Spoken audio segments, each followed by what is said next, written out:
जेवीए news से गीता पटेल। आज हम अपने दर्शकों के सामने लाए हैं क्राइम ब्रांच की आईपीएस ऑफिसर राग सुधा मैम का एक इंटरव्यू, जो कि बहुत ही होनहार ऑफिसर हैं और आज हमारे साथ एक छोटा सा हमारे दर्शकों के लिए इंटरव्यू देना चाहते हैं। तो आइए हम मिलते हैं राग सुधा मैम से। मेरी नाम रागसुधा है। मैं 2015 बैच की आईपीएस ऑफिसर हूँ। मेरी कैडर महाराष्ट्र और मैं तमिलनाडु से हूँ। मैं कैडर में आने के बाद सतारा ज़िला में मेरी ट्रेनिंग किया है। उसके बाद मेरी पहली posting Nashik rural district Manmad division में हुआ है। उसके बाद एडिशनल एसपी परभनी में उन्होंने काम किया है। कोरोना के समय में मैं परभनी में एडिशनल एसपी में उन्होंने काम किया है। उसके बाद कमांडेंट जालना, फिर से एसपी परभनी एंड अभी फिर से DCP enforcement crime branch Mumbai. Ma'am, ये सर्विस में आपको कितने साल हो चुके हैं और आपके कितने ट्रांसफ़र अब तक हो चुके हैं? ये सर्विस में अभी टोटल 8 इयर्स हो चुके हैं और मेरी प्रमोशन और रेगुलर ट्रांसफ़र्स अभी 5 to 6 हुआ है। मैम, आपकी हॉबीज़ और क्या क्या हैं? मेरी हॉबीज़ मैं बुक्स रीड करती हूँ और स्विमिंग करती हूँ और बैडमिंटन खेलती हूँ। सो ये मेरी हॉबीज़ है। But after coming into service अभी ज़्यादा बैडमिंटन खेलने का टाइम नहीं मिल रहा है, बट अदरवाइज़ बुक्स रीड अभी भी करती हूँ। मतलब स्पोर्ट्स में आपको दिलचस्पी है? यस, स्विमिंग और बैडमिंटन में। ओके। इस जॉब को ही आपने क्यों चुना? आपका पैशन, इसके अलावा आपका जुनून और क्या था? मेरा पैशन और मेरा गोल जो है सिविल सर्विस एग्ज़ाम क्लियर करने के लिए था।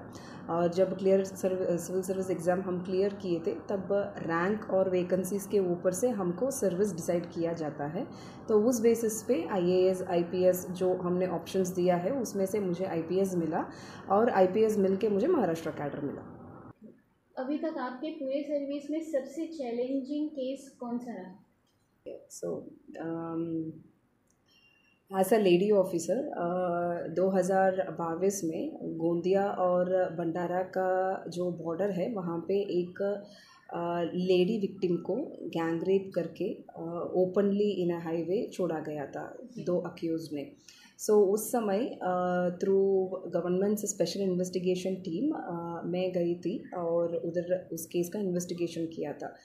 तो एज अ लेडी ऑफिसर वो लेडी विक्टिम को देखते हुए मुझे बहुत बुरा लगा और उसके वजह से मुझे एक कन्विक्शन हुआ है कि इस केस में कितनी भी स्ट्रॉन्ग एविडेंसेस हमको मिले हैं, तो वो सब हमको इकट्ठा करना है और कोर्ट के सामने एक वाटर टाइट केस हमको सादर करना है, ताकि ये जो अक्यूज्ड है ये कोर्ट से छूट ना जाए करके। तो वो केस जो है एक सोशल और इमोशनल एंगल से बहुत डिफरेंट केस था। मैम, मेरा ये सवाल था कि आप आए दिन ना जाने कितने मुजरिमों से मिलते होंगे, तब उनसे मिलके आपको क्या लगता है? हमारे लीगल पॉइंट ऑफ व्यू से वो एक सस्पेक्ट है, वो एक अक्यूज्ड है, बट अगर सोशल एंगल से देखते हैं तो उनको भी एक साइकोलॉजी रहता है। बट वो सब पढ़ाने के लिए क्रिमिनोलॉजिस्ट है, जो क्राइम साइकोलॉजिस्ट है, वो देखते हैं। बट हमारे लिए वो एक सस्पेक्ट और अक्यूज्ड है एक केस का, और उस केस की सबूत जितनी उनकी तरफ से हमको ले सकते हैं वो हम देखते हैं। कोई ऐसा केस की जो मतलब बहुत करीब पहुंच गए लेकिन वो फाइल बंद करनी पड़ी, ऐसा कुछ नहीं? नहीं, कुछ प्रॉपर्टी केसेस में प्रॉपर्टी केसेस जो रहते हैं, गरफोड़ी हो या डकैती का केसेस हो, समटाइम्स हमको लगता है कि यही आरोपी हो सकता है करके, based on intelligence collected by the local police. But finally जब हम उनको पहुंचते हैं तो फिर उसके बाद उनकी इंट्रोगेशन में हमको ये पता चलता है कि शायद ये नहीं है। तो उस समय में थोड़ा डिसअपॉइंटमेंट हो जाता है। But otherwise we make sure that cases जो है वो डिटेक्ट हो जाए। इतने सालों से काम करके आप कभी सोशल एक्टिविटी में भी शामिल हुए मैम, किसी एनजीओ के साथ, ट्रस्ट के साथ? अभी तक फ़िलहाल नहीं है, बिकॉज़ मैं जिस जगह पे काम किया है रूरल एरियाज़ में, उधर पुलिसिंग के संदर्भात एनजीओज़ काफ़ी एक्टिव नहीं था। Maybe environmental related NGOs है जिसके साथ हमने जोड़ के काम किया है। बट अदरवाइज़ पुलिसिंग संदर्भात एनजीओज़ जो है प्रॉबेबली अभी मुंबई आने के बाद maybe we will get into it. अभी आगे कुछ प्लान है आपका सोशल एक्टिविटी में कुछ काम करने के लिए आगे?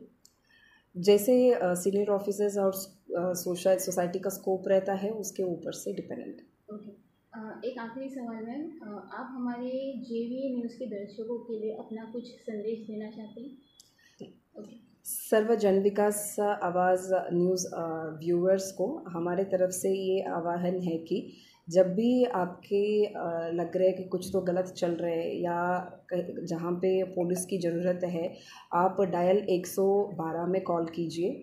और डायल 112 में जब भी कॉल करते हैं, जो पुलिस स्टेशन या लोकल पुलिस की ये रूल्स है कि 10 मिनट के अंदर वहाँ पे पहुँचना चाहिए।